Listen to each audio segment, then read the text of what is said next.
Mga kapuso pila ka planta sa Mindanao nag-shutdown bangod sang linog. Visayas grid apektado kag liwat nga ginpaidalom sa yellow alert status subong adlaw. Ini ang gintutukan ni Kim Salinas live sa Barangay Ingore, La Paz, Iloilo City. Kim?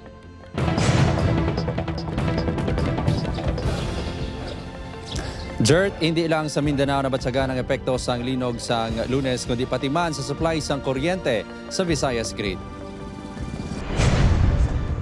Nagapabilid nga manipis ang supply sa kuryente sa Visayas Grid. Ini ang santo sa pinakauling advisory sang National Grid Corporation of the Philippines.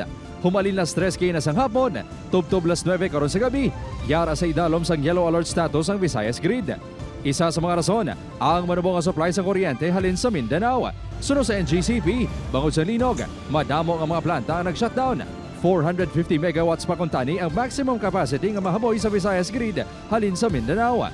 As I know, damo-damo nga baseload nga na-affected sa linog because a lot of them are also located near that epicenter area sa southern Mindanao. Medyo sige-sige pa ni siya, no? So long as hindi pa rin makabalik ang aton nga tatlong ka baseload power plants. Dako siya nga buhin kay siyempre with the normal surplus tani sa Mindanao, ang nang gina-import or ginahaboy nila through our grid. Lakip man sa mga rason sang yellow alert status, amo ang unavailability sang tatlo ka dako nga coal power plant sa Visayas. Lakip na diri ang PEDC sa Iloilo City. Dugang pa ang mataas nga demand sa kuryente bangod sang mapa nga tiyempo. Bangod sa manipis nga supply kag pagpatuman sa rotational brownout, padayon nga nagakabalaka ang pila ka store owners nga magawa ang ila appliances ukon baligya. We are worried, kids. So what are they doing about it? We just hope nga kung may ara sila sang notice, then amo na like ang ice cream namon, we do not order anay. So that wala unod.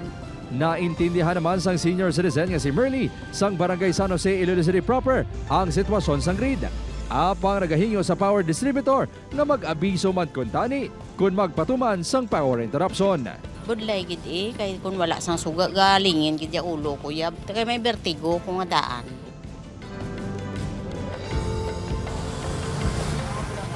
Dirt, sunod sa Department of Energy, ginalantaw nga magbalik normal na ang supply sa kuryente sa Mindanao subong nga semana. Padayon, nga panawagan ang NGCP sa mga konsumidor sa pagkinot sa paggamit sang kuryente. Dirt? Madamo gid nga salamat sa detalye, Kim Salinas.